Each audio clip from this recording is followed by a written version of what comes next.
Selection के 3 मंत्र हैं बच्चों। स्टडी, स्टडी के तरीके अलग अलग हो सकते हैं कि सर वीडियो, वीडियो भी 2 तरीके के होते हैं, लाइव और रिकॉर्डेड। वो आपकी अपनी प्राथमिकता है, जिसमें आप कंफर्टेबल फील करते हैं उस तरह की लीजिए। किसी के कहने में मत जाइए कि लाइव लेना अच्छा रहता है या रिकॉर्डेड लेना अच्छा रहता है, वो आपकी प्राथमिकता होनी चाहिए। दूसरा बच्चों, प्रैक्टिस। भाई देखो, स्टडी एक तो वीडियो से होती है, दूसरा आप कहीं ऑफलाइन कोचिंग में पढ़ रहे हो वहां से होती है। ऑफलाइन में भी अब आपको ऑफलाइन वाले भी कम से कम 4-4 5-5 घंटे उनको पढ़ाना चाहिए, पढ़ा भी रहे होंगे।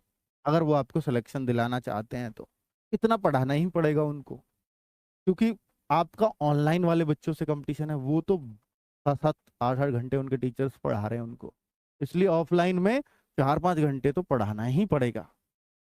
अब ऑफलाइन पढ़ रहे हो चाहे ऑनलाइन वीडियोस से पढ़ रहे हो, तीसरा एक पॉइंट है कि सेल्फ स्टडी क्यों ना कर लूं। सेल्फ स्टडी लेकिन वही बच्चा कर पाता है जिसने पहले एक बार सिलेबस को ऑनलाइन कर लिया हो या ऑफलाइन कर लिया हो, कैसे भी कर लिया हो, किसी भी टीचर के माध्यम से कर लिया हो। सेल्फ स्टडी की सलाह हमेशा उसको मैं देता हूं प्राथमिकता पर कि आपने कम से कम एक बार सिलेबस अपना कर लिया हो, तो आप सेल्फ स्टडी पे जाइए, वरना फिर यूट्यूबर्स पे आपको डिपेंड होना ही पड़ेगा।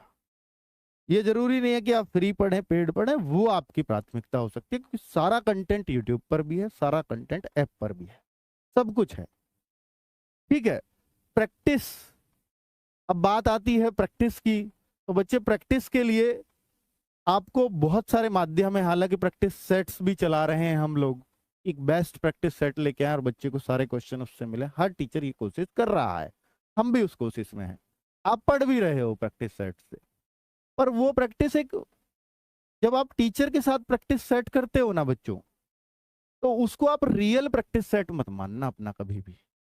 आप कहते हो कि भाई मैं नवीन सर से प्रैक्टिस सेट कर रहा हूं और मैं 37 में से रोज उनके प्रैक्टिस सेट में 35-34 कर देता हूं, लेकिन आप रियल में जब आपको मिनी मॉक दे रहा हूं ना मैं 37 में से, आप 34-35 कर ही नहीं पाओगे, क्योंकि नवीन सर के आप बोलने से पहले उत्तर जरूर लगा रहे हो, लेकिन नवीन सर को सुन भी रहे हो क्योंकि वो हिंट दे रहे हैं उसमें, और टीचर हिंट देता है अगर वो टीचर प्रैक्टिस सेट कराता है तो बेहतर होगा कि आप अपने आप को प्रैक्टिस में चेक करना चाहते हो तो फिर आप मिनी मॉक की तरफ आ जाओ। वो एक बार देख लीजिए, क्योंकि 15 मिनट लगेंगे फटाफट उत्तर लगाने आप, तो जो वहां स्कोर होगा वो रियल स्कोर है आपका। हिंदी प्रैक्टिस सेट वाला स्कोर कभी रियल नहीं है।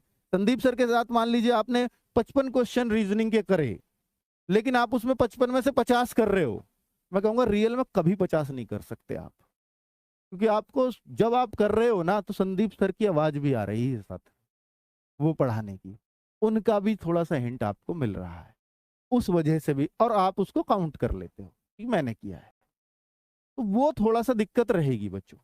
इसलिए ये भी बेस्ट होगा कि आप इसका भी एक सेट लगाएं। इसके लिए भी मिनी मॉक हमने व्यवस्था की हुई है। अब बच्चों बात आती है मॉक की, फुल मॉक की। एक तो संडे में हम लोग दे रहे हैं, उससे आपको रैंक वैंक डिसाइड तो बहुत बढ़िया हो जाती है, पर अभी रैंक में भी प्रॉब्लम चल रही है हमारी एंड से। मैंने आपको बोला था कि आपको कुछ मॉक ऑफलाइन करने ही पड़ेंगे, 100% करने पड़ेंगे। अगर आप नहीं करोगे तो मैं आपसे गारंटी से कह रहा हूँ, ये जो 50 लाख बच्चा है ना, इसने 10-15 लाख बच्चों ने तो ऐसे देखा देख फॉर्म भरा, यूपी के आगे, यूपी के आगे, यूपी के आगे, सब जगह हल्ला मचा है। शायद ही कोई बच्चा बचा हो जिसने 12वीं पास की हो, चाहे उसकी हाइट कितनी भी है, उसने फॉर्म भर दिया यहाँ पे। मेरे ख्याल 12वीं पास बच्चे इतने मिलेंगे यूपी में बेरोजगार, ठीक है, जो नौकरी चाहते हैं। 50 सबने डाल दिया, इतनी बड़ी संख्या है ये। पर बच्चों इनमें से आप देख लेना कि ये कॉपियां भरने में गलती करेंगे। OMR सीट ऑफलाइन पेपर का एक बहुत बड़ा नुकसान होने वाला है कि 50 लाख बच्चों में से 10 लाख, मुझे ये डर है कि 10 लाख बच्चा तो OMR भरने में ही गलती कर देगा।